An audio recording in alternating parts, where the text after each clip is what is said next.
Shura, ang pagkamatay mo, ang galit mo, idadagdag ko ito sa lakas ko.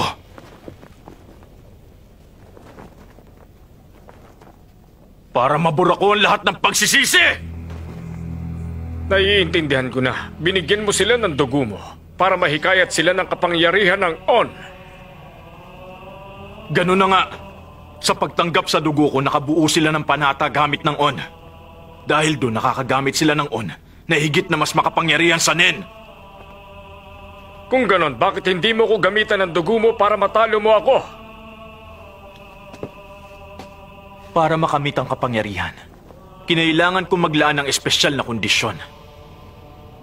Netero, ikaw lang ang tanging hindi tatablan ng dugo ko.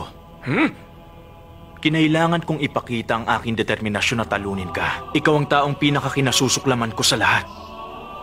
Dahil noon pa man, higit na mas makapangyarihan ka na sa akin. Kaya naman hindi kita nagawang talunin. Talaga bang nabaliw ko na dahil sa paggamit mo sa On na yan? Isipin mo ang gusto mo. Pero hanggang sa huli, gusto ko na sa tama kang wisyo para masaksihan mo lahat.